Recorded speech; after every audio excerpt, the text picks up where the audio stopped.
Assalamualaikum warahmatullahi wabarakatuh. Kembali lagi di channel Cerita Misterius. Apa kabar kalian semua? Semoga sehat selalu dan semoga diberi lancaran dalam segala urusannya. Di kesempatan kali ini saya Dayun akan melanjutkan cerita yang sebelumnya. Bagaimana dan seperti apa kelanjutan ceritanya? Tentunya tak usah berlama-lama, langsung saja kita masuk ke ceritanya.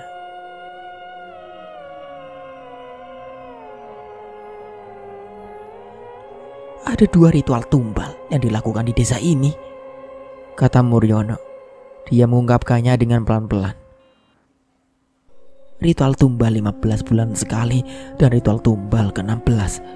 Ritual tumbal 15 bulan sekali dilakukan 11 dari setelah bulan purnama dengan tumbal seorang gadis perawan atau perjaka. Sedangkan ritual tumbal ke-16 dilakukan 12 dan 13 hari setelah bulan purnama dengan tumbal 3 perjaka di malam pertama dan 4 gadis perawan di malam berikutnya. Apa seperti itu maksudnya? Yadi mengangguk dan membenarkan. Tepat sekali. Lalu nasib teman-teman saya? Tanya Seruni cemas. Kemungkinan teman-teman perempuanmu akan ditumbalkan tengah malam nanti, jawab Yadi pelan. Apa? Pekik Seruni. Tapi itu baru kemungkinan, tambah Yadi cepat-cepat. Tidak, mereka tidak boleh ditumbalkan. Saya harus menyelamatkan mereka. Seruni berusaha bangkit, mengabaikan rasa sakit di kakinya yang terluka. Tetapi baru saja berdiri, Muryono mencegahnya. Sabar nak. Muryono mencengkram tangan Seruni, berusaha untuk membuatnya duduk kembali. Ayo duduk dulu, kamu harus tenang. Aku juga bertanggung jawab atas semua ini. Jadi kita harus tenang dan bicarakan semua ini baik-baik, agar kita mendapatkan solusi untuk menyelamatkan teman-temanmu dan sekaligus membuat nama baik kakak dan keponakanku kembali dapatkan. Tapi apa? Sekarang ini Seruni tidak menyelesaikan perkataannya karena tiba-tiba saja salah satu pintu lemari yang ada di belakangnya terbuka. Sebuah foto dalam figura terjatuh. Semua orang merasa heran. Bagaimana mungkin pintu lemari itu terbuka dengan sendirinya? Seruni segera mengambil foto dan figura yang pecah itu. Dia mengamatinya. Tapi Seruni seolah tidak percaya dengan apa yang dia lihat. Dalam foto dalam figura yang pecah itu, dia melihat seorang wanita tua. Seruni yakin bahwa wanita tua dalam foto itu adalah orang yang sama yang dilihatnya dalam mimpi anehnya. Siapa wanita tua itu? Tanya Seruni kepada Yadi dan Seno, seraya menunjukkan. Yang ada di sebelahnya Pak Karman. Seno memastikan. Iya. Itu salah satu sesepuh di desa ini. Namanya Mbah Raikem. Di mana dia sekarang? Mbah Raikem sudah meninggal 20 tahun yang lalu. Meninggal? Seruni seolah tidak percaya. Ya, kata Yadi. Dia ditemukan meninggal di dalam rumahnya. Kematiannya itu menurut kami tidak wajar, seperti sengaja dibunuh. Tapi kenapa kamu kelihatan kaget begitu melihatnya? Dia pernah... Saya melihat dia di mimpi. Mimpi? Ulang Yadi yang merasa tidak percaya. Apa kamu tidak salah orang? Tidak, saya yakin banget, sangat yakin. Dia memang pernah datang di mimpi saya. Saya juga kurang tahu itu mimpi atau bukan. Apa yang kamu lihat di mimpimu itu, nak? Tanya Muryono penasaran. Dalam mimpi itu, jawab Seruni, saya merasa ada di suatu tempat yang belum pernah saya lihat sebelumnya. Tempat itu seperti sebuah desa terpencil. Saya melihat banyak sekali orang-orang yang berkerumun, tapi saya tidak tahu apa yang mereka lakukan. Orang-orang itu tampak sangat takut dan sedih di depan kerumunan itu. Saya hanya melihat beberapa tiang-tiang kayu yang cukup tinggi. Yadi dan Seno tercengang. Apa yang dikatakan oleh Seruni sama persis seperti acara ritual tumbal yang biasa dilakukan di desa mereka. Gambaran itu sangat persis. Apa? Yadi seperti tidak percaya. Kamu melihat ritual tumbal di desa kami? Ritual tumbal? Ulang Seruni yang tampak bingung. Apa maksudnya? Yang kamu lihat itu sama persis dengan ritual tumbal yang desa kami lakukan selama ini, jawab Yadi. Apa?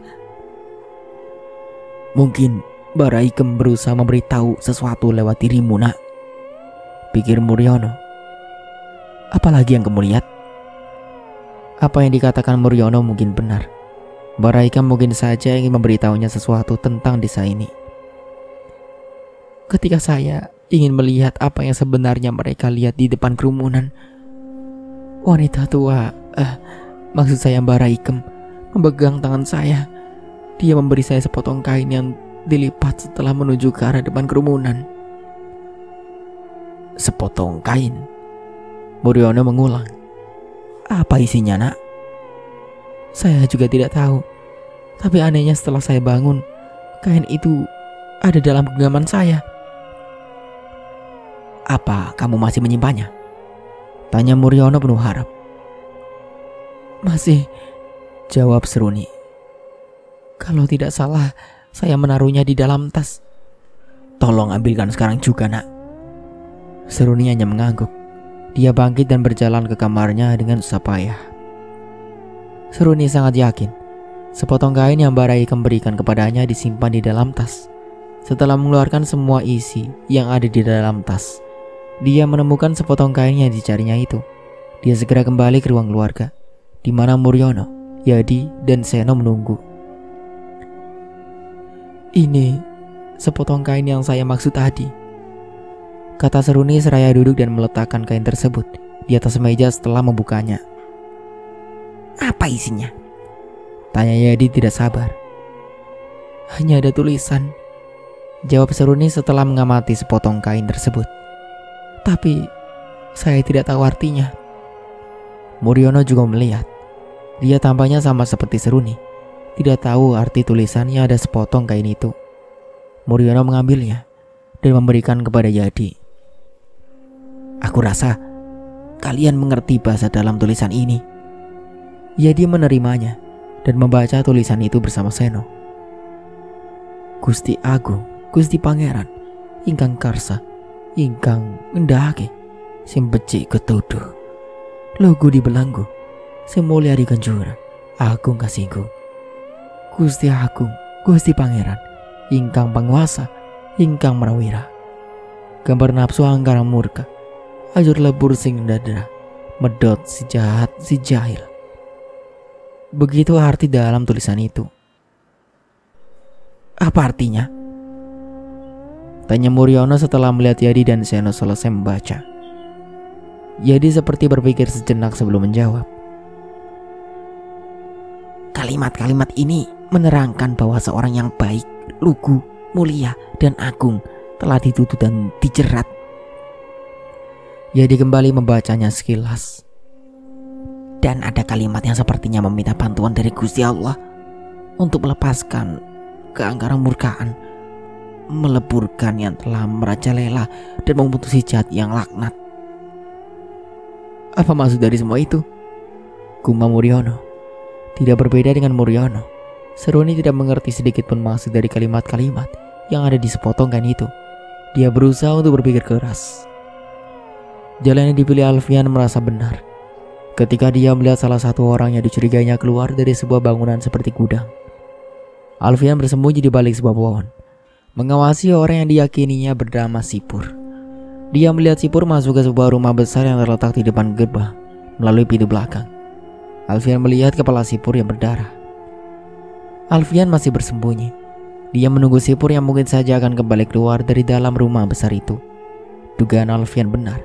Tidak lama, Sipur keluar dengan membawa sebuah baskom dan kotak kecil. Hati-hati. Alfian keluar dari tempat persembunyiannya. Dia melangkah sepelan mungkin dan tetap waspada. Setelah Sipur benar-benar masuk ke dalam gudang di belakang rumah, Alfian berjalan mendekati pintu. Tidak ada celah sedikit pun di pintu. Ini membuat Alfian sulit untuk melihat apa yang dilakukan Sipur di dalam. Dia berpikir untuk memutari gudang itu dengan harapan bisa menemukan celah walau kecil. Ada celah cukup besar. Alfian segera mendekati celah yang dilihatnya. Dia sempat mengawasi keadaan sekitar sebelum mendekatkan kepalanya ke dinding papan yang berlubang. Lewat gerbang itu, dia melihat orang-orang yang sangat dia kenal. Hampir saja Alfian tidak bisa mengendalikan mulutnya untuk tidak bisa berteriak. Dia melihat Linda dan Ayunda yang terikat dengan mulut tersumpal kain. Bukan hanya Linda dan Ayunda yang dia lihat. Alfian merasa seakan sebuah tali memancangnya di tempat. Dia tidak bisa menggerakkan tubuhnya, sangat ketakutan. Dia melihat Ferry dan Johnny yang tergeletak bersimbah darah. Apa yang terjadi? Kenapa Ferry dan Johnny sampai bisa seperti itu? Lalu, di mana Lucy? Pertanyaan-pertanyaan semacam itu muncul di benak Alfian. Alfian ingin menangis, tetapi air matanya tidak mau keluar. Dia ingin segera menolong teman-temannya, tetapi kakinya seolah mati rasa. Menit demi menit berlalu. Baik Seruni maupun Muriono masih berusaha untuk berpikir tenang arti kalimat-kalimat yang ada di sepotong kain. Sesaat, Seruni hampir saja melupakan satu petunjuk lagi. Oh iya, ujar Seruni seperti mengingat sesuatu. Wanita, maksud saya Mbah Raikem juga sempat mengatakan sesuatu di dalam mimpi saya. Apa yang dia katakan? Tanya Muriono. Dia mengatakan kalau tidak salah seperti ini. Seruni berusaha keras untuk mengingat. Bahaya selalu ada di depanmu. Jika kau melihat ke belakang, kau akan bisa menghadapinya. Dia yang tidak punya raga masih bisa bebas saat bait indah dilantunkan. Dan untuk mereka yang tiada berhak untuk menuntut perdamaian. Tapi ada saatnya pula bagi orang-orang yang tak bersalah harus menjadi korban. Muriono berusaha mengaitkan itu dengan tulisan yang ada di sepotong kain. Yadi dan Seno hanya garuk-garuk kepala. Sama halnya Muriono. Seruni mencoba untuk berpikir lagi, tetapi kali ini otaknya benar-benar tidak mampu mencerna arti dari semua itu. Kepalanya serasa berputar. Butuh waktu beberapa menit untuk Alfian bisa menenangkan dirinya sendiri. Dia harus bersabar. Jangan sampai dia melakukan tindakan yang intinya akan membahayakan nyawa teman-temannya dan dirinya sendiri. Alfian terus mengawasi Sipur dan temannya Prapto yang saat ini sedang mengobati luka di wajah maupun kepala masing-masing. Sepertinya Ferry dan Johnny tadi sempat berkelahi dengan mereka. Alfian mendengar dua orang itu berbicara. Bajingan benar, gara-gara anak dua ini, anak perempuan itu lari. Gue saiki lapor karo Pak Sastro. Aku sing jogo ning kene. Iya toh, gue ngati-ngati ning kene. Alfian hanya berpikir-pikir, siapa sebenarnya sosok itu? Sipur segera bangkit dan keluar melalui pintu. Hati-hati. Alfian bergeser beberapa langkah. Dia mengawasi Sipur yang baru saja keluar dan berjalan menuju hutan. Alfian terus mengawasi Sipur sampai benar-benar tidak terlihat lagi. Alfian kembali bergeser ke tempat semula, mendekatkan kepalanya lagi ke lubang. Dia berganti mengawasi Prapto yang sekarang terlihat masih sibuk mengobati lukanya dengan sekali merintih dan mengumpat pelan. Ketika Alfian merasa kesabarannya hampir habis, Prapto tiba-tiba bangkit dari kursinya dan berjalan menuju pintu. Dia keluar dan masuk ke rumah besar melalui pintu belakang. Alfian terus mengawasi sampai Prapto benar-benar masuk dan menutup pintu. Mungkin ini saatnya. Hati-hati. Alfian mendekati pintu. Secepat mungkin dia harus membawa teman-temannya keluar dari tempat itu. Sebelum masuk, Alfian sempat mengawasi keadaan sekitar. Setelah merasa aman, dia mendorong pintu hingga terbuka cukup lebar. Dia bergegas masuk. Begitu Alfian masuk, yang pertama kali dilihatnya adalah Ferry dan Johnny. Ferry tergeletak tepat di depannya, sedangkan Johnny tergeletak tidak jauh dari Linda dan Ayunda yang kepalanya tertunduk dengan kedua mata mereka yang tertutup. Alfian mendekati Ferry, memeriksa kondisinya. Denyut nadi Ferry sudah tidak ada. Dada Alfian serasa sesak saat mengetahui Ferry sudah meninggal. Diam sesaat, lalu Alfian ganti mendekati Johnny dan memeriksanya. Johnny juga sudah meninggal. Seketika wajah Alfian memucat.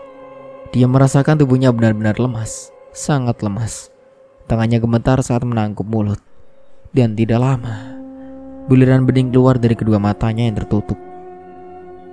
Alfian ingin menjerit, meluapkan emosinya yang tertahan. Tetapi niatnya itu dia urungkan sewaktu melihat Linda dan Ayunda. Dia tidak mau berbuat konyol. Linda dan Ayunda harus dia selamatkan. Alfian mendekati Linda dan Ayunda. Dia menggujang pelan tubuh keduanya secara bersamaan. Dia sangat berharap Linda dan Ayunda baik-baik saja. Hampir bersamaan, Linda dan Ayunda membuka matanya. Tetapi Alfian tidak menyadari bahwa Prapto sudah berdiri di ambang pintu. Alfian dan Prapto sempat sama-sama terkejut. "Siapa kamu?" bentak Prapto. Alfian berdiri, menatap Prapto dengan tatapan marah. "Apa yang kamu lakukan pada teman-temanku?" Prapto hanya tersenyum. Dia maju beberapa langkah mendekati Alfian. "Jadi mereka ini teman-temanmu?" tanyanya. "Ya," jawab Alfian singkat. "Sayang sekali," kata Prapto, memandang Ferry dan Joni bergantian. "Kamu dan 2 orang temanmu yang mati ini datang telah terlambat. Seharusnya kalian bertiga datang kemarin." "Apa maksudmu? Siapa kamu sebenarnya?" "Siapa aku tidak penting." Prapto mengibaskan tangannya, lalu berjalan mendekati meja. Dia mengambil sebuah golok yang ada di atas meja itu. "Aku tidak perlu untuk menjelaskan maksudnya. Lagian kamu dan 2 temanmu yang mati itu sudah tidak digunakan lagi." Alfian sempat memandang golok di tangan Prapto yang tampak berkilat tajam. "Kenapa?" Prapto sepertinya tahu Alfian yang mengawasi golok yang dipegangnya. "Kamu takut mati?" Alfian tidak menjawab. Dia hanya mengertakkan buku-buku jarinya. "Tapi kalau kau mau menjawab pertanyaanku," kata Prapto lagi, "mungkin saja kematianmu akan bisa aku tunda sebentar." "Apa?" geram Alfian. "Aku melihat ada mobil mewah yang menabrak pohon tidak jauh dari pintu masuk desa. Apa benar itu mobil kalian?" "Ya," jawab Alfian singkat. "Berapa orang semuanya?" Alfian teringat Seruni. Dia harus berbohong untuk melindungi Seruni. 5 orang. 5? Ulang Prapto tidak percaya. "Jangan bohong. 1 teman perempuanmu berhasil kabur tadi." Alfian teringat Lucy. Dia berharap Lucy segera kembali ke rumah Karman dan menemui Seruni. Mungkin saja mereka berdua akan meminta bantuan. Aku tidak kenal." "Mau mencoba untuk berbohong lagi?" tantang Prapto. "Aku tidak bohong," teriak Alfian. Prapto mengangguk-angguk. "Baiklah. Lalu kalian tinggal di mana selama ini?" "Kami tidak tinggal di rumah siapapun." "Rumah?" Prapto mengernyit. Dia melihat gelagat Alfian yang tambah gelisah. "Rumah siapa? Jujur saja. Atau apa? Membunuhku?" seru Alfian. "Tentu saja." Prapto mendekati Alfian yang tambah sudah siap untuk berduel dengannya. Alfian berkali-kali harus berkelit, menghindar dari sabetan-sabetan golok yang diayunkan oleh Prapto. Sangat kewalahan. Sementara Linda dan Ayunda terlihat ketakutan. Seraya sesekali berkutat dari tali yang mengikat tubuh mereka. Detik berikutnya, Alfian mulai terpojok. 1 sabetan golok berhasil mengenai tangan kirinya. Tepat di sabetan kedua, Alfian menunduk dan mengambil sebatang kayu yang terletak tidak jauh darinya. Dengan cepat, dia menyodok alat vital milik Prapto. Prapto mundur beberapa langkah dan memegangi alat vitalnya. Dia kesakitan. Alfian tidak menyia-nyiakan kesempatan itu. Dengan keras, dia memukulkan kayu yang dipegangnya ke kepala Prapto. Prapto ambruk. Di saat Alfian merasa dirinya sudah menang, Sipur tiba-tiba saja sudah berdiri di ambang pintu. Sipur melari menerjang Alfian. Mereka bergulingan di lantai. Tenaga Sipur benar-benar kuat. Meski dia sudah terluka parah karena harus berduel dengan Ferry dan Joni sebelumnya, tubuh Sipur juga jauh lebih besar dibandingkan Alfian. Bagai kantong tinju, Sipur memukul wajah Alfian secara bertubi-tubi. Alfian benar-benar tidak berdaya. Sipur bangkit dan memaksa Alfian untuk berdiri. Dia mengangkat tubuh Alfian dan melemparkannya ke tumpukan peti kayu. Alfian jatuh tengkurap tidak sadarkan diri. Setelah yakin Alfian sudah tidak berdaya, Sipur mendekati Prapto yang duduk kesakitan, membantunya untuk duduk di salah satu kursi. Dia mengobati luka di kepala Prapto. Jalan pinggiran hutan yang licin membuat Lucy seringkali terjatuh. Dia masih terus berlari dengan sisa-sisa tenaganya. Pinggir hutan yang gelap karena jauh dari penerapan rumah-rumah warga membuatnya berkali-kali terperosok dan tersandung batu. Lucy tidak tahu tempatnya berada saat ini, dan dia tidak tahu jalan mana yang harus dilaluinya untuk sampai ke rumah Karman. Dia ingin secepatnya memberitahu Seruni dan Alfian. Mungkin juga akan meminta bantuan Yadi dan Seno untuk menolong teman-temannya yang masih disekap di gudang. Ada masalah. Jalan yang dilalui Lucy kini bercabang. Dengan lampu flash yang di ponselnya, dia memperhatikan kedua jalan itu.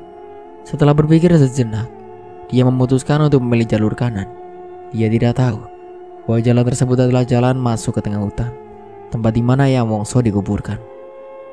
Lucy masih terus berlari, tetapi dia tidak memperhatikan langkahnya saat ada sebuah lubang yang cukup dalam. Tanpa aba-aba, Lucy hilang keseimbangan. Dia jatuh terperosok ke dalam lubang. Kakinya patah. Dengan sisa-sisa tenaganya, Lucy berusaha keluar untuk merangkak ke semak-semak di balik sebuah pohon. Dia bersandar ke pohon itu, mengerang kesakitan, lalu tak sadarkan diri.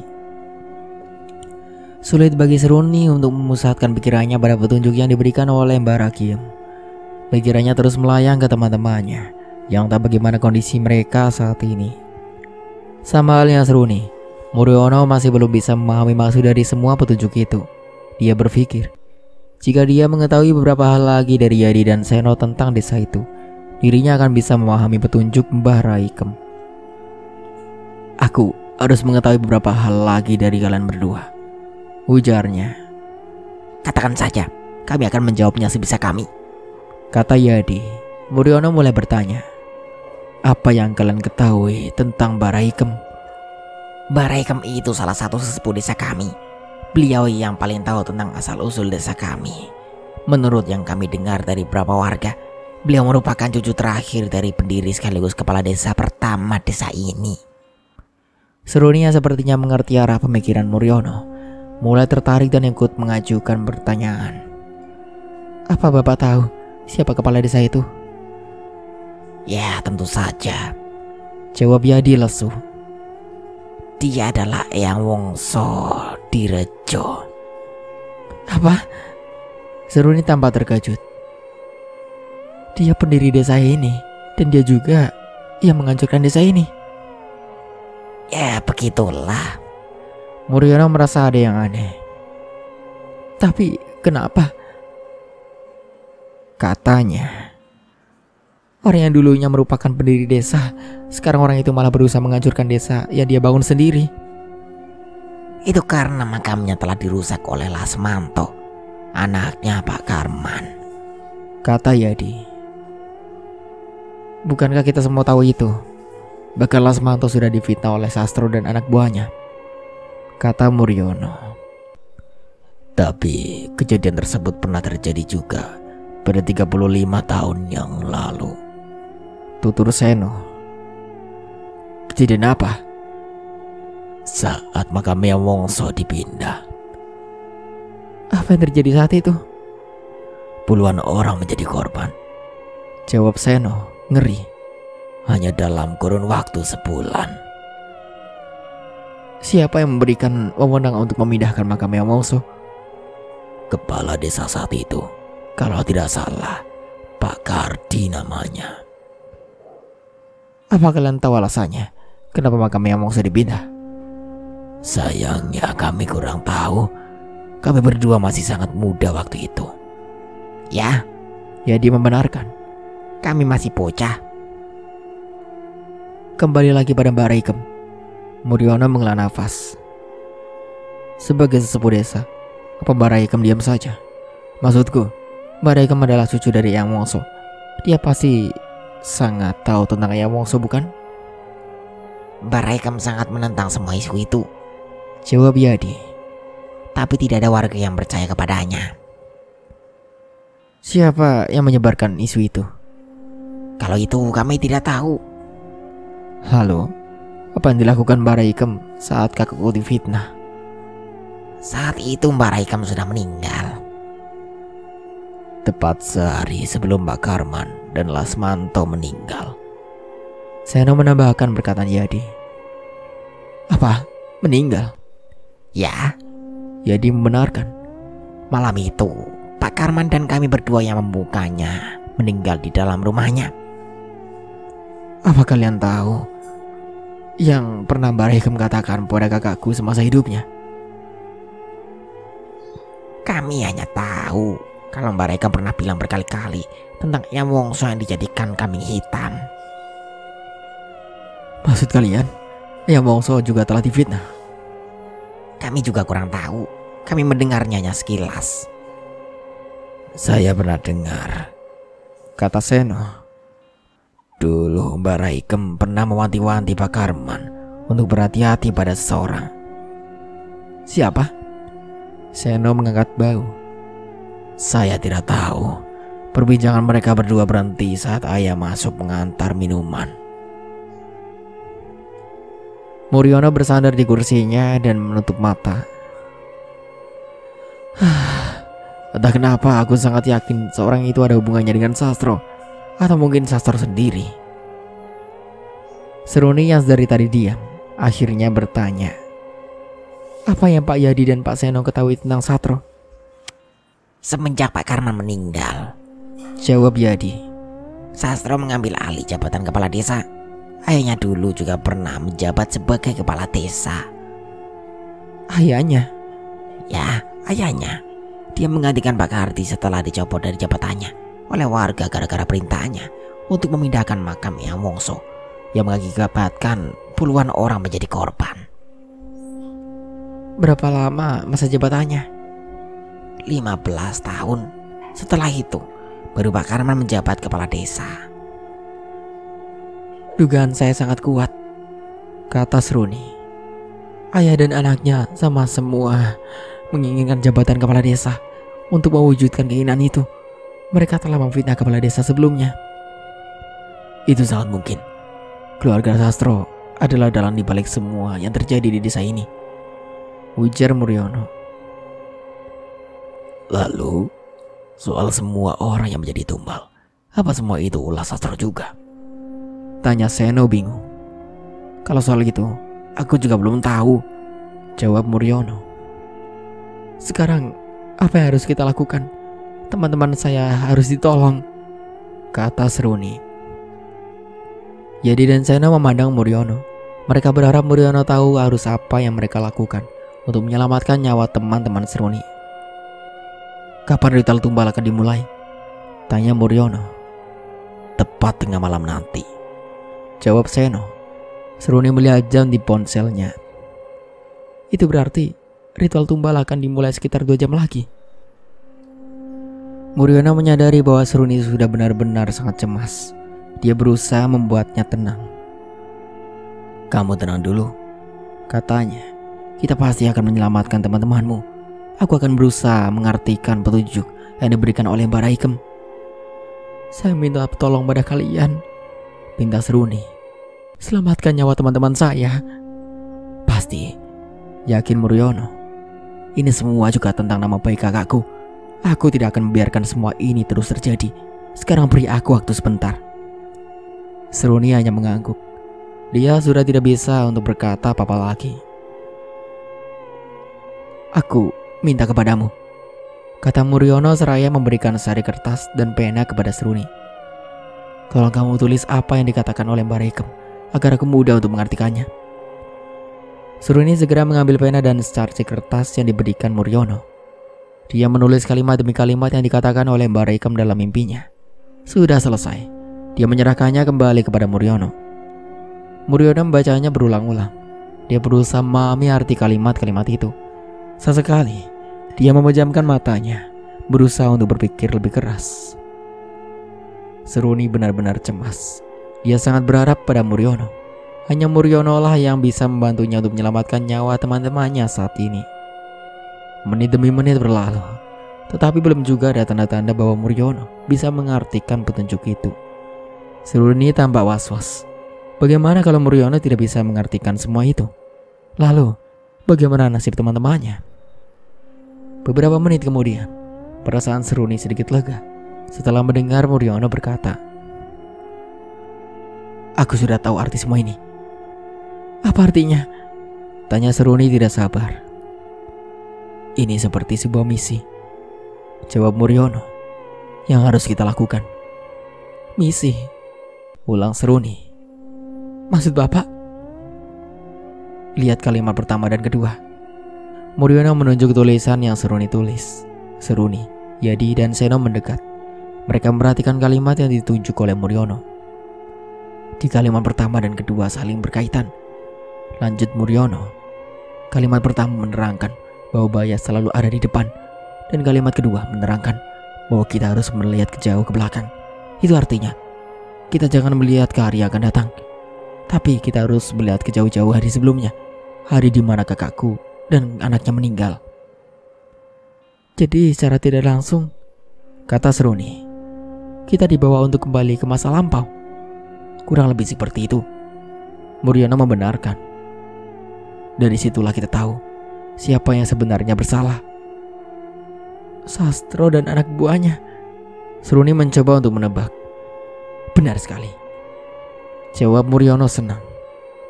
"Lalu kalimat selanjutnya?" "Sekarang aku tanya, apa sebutan untuk dia yang tidak mempunyai raga tapi masih bisa hidup?"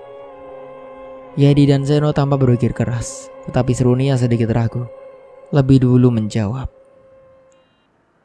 "Maksud Bapak seperti roh?" "Tepat sekali," kata Muriono senang. "Di kalimat ini aku sangat yakin bahwa roh Eyang Wongso tidak bersalah. Bukan dia yang selama ini meminta tumbal." Yadi yang dari tadi diam berkomentar, "Apa alasannya sampai Mas Muriono sangat yakin bahwa roh Eyang Wongso tidak bersalah?" "Pertama, kalian bilang bahwa Mbak Raikam sangat menentang isu yang menyatakan roh Eyang Wongso marah karena makamnya dipindah. Tapi tidak ada yang mempercayainya, kan? Kedua, aku mengetahuinya dari tulisan yang ada di sepotong kain ini." Muriono mengambil sepotong kain yang diberikan Mbak Raikam kepada Seruni untuk ditujukan kepada Seruni, Yadi, dan Seno. "Kalian berdua yang mengartikan arti dari tulisan di kain ini, kan? Di sini menerangkan bahwa yang baik, lugu, mulia, dan agung telah difitnah dan dijerat. Aku sangat yakin Eyang Wongso lah yang dimaksud." Yadi dan Seno mengangguk paham. "Selanjutnya ada kata baik indah," lanjut Muriono. "Aku menyimpulkan bahwa yang dimaksud bait indah adalah mantra." "Mantra?"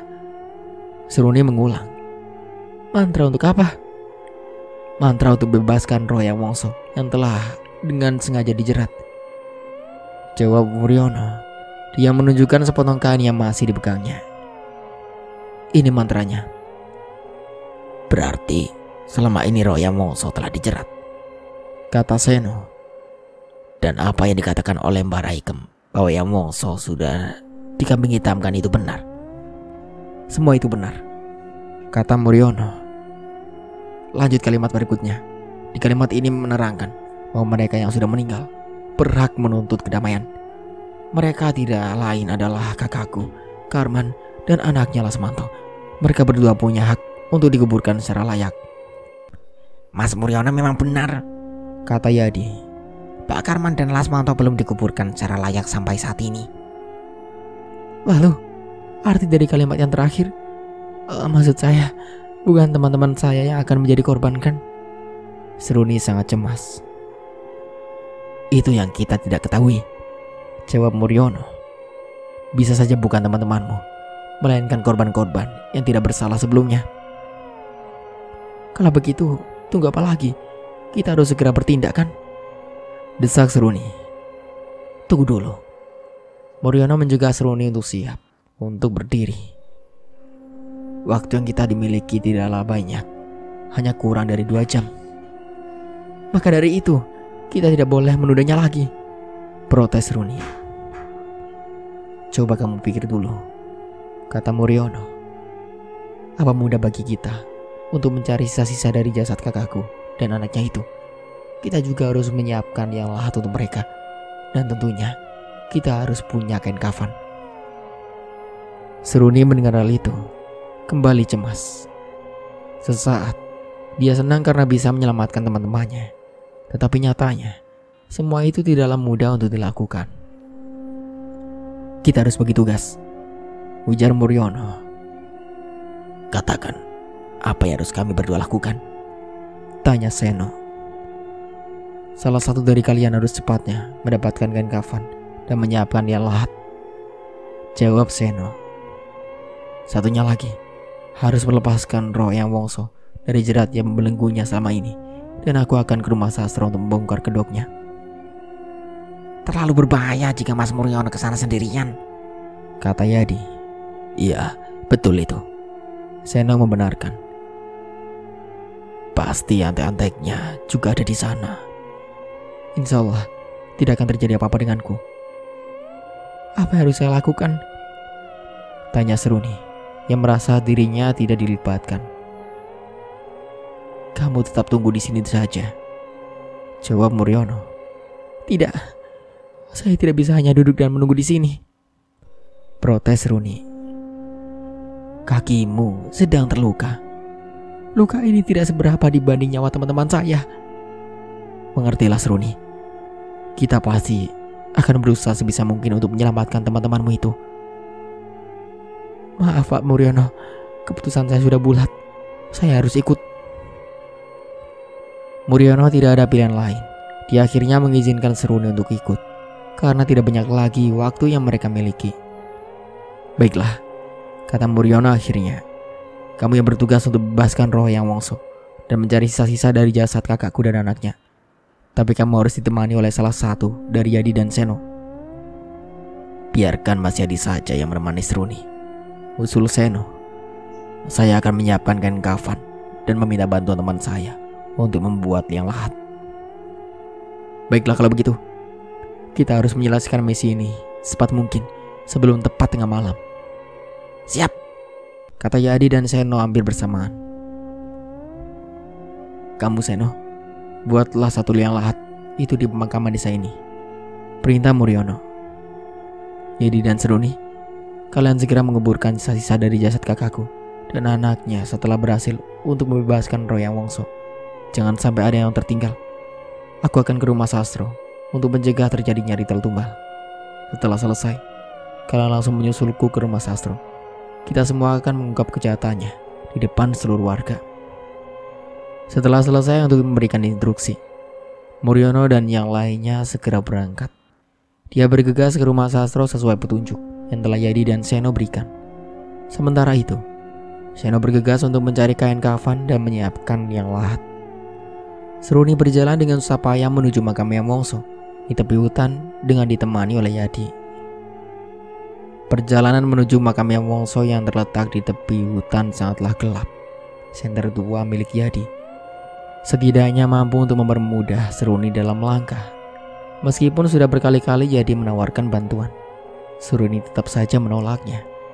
Dia terus memaksakan kakinya untuk yang terluka, untuk berjalan di tanah yang becek dan tidak rata. Sesekali, Seruni harus melompat saat melewati aliran air yang membelah jalan. Bahkan, kakinya harus rela basah karena genangan air. Tetapi dia tidak mau menyerah begitu saja. Rasa sakit di kakinya akan sembuh jika dia bisa melihat kembali teman-teman yang disayanginya. Untuk sementara aku cukupkan dulu ceritanya sampai di sini. Sampai jumpa kembali di part berikutnya. Saya Dayun pamit undur diri. Kurang lebihnya mohon maaf. Wassalamualaikum warahmatullahi wabarakatuh.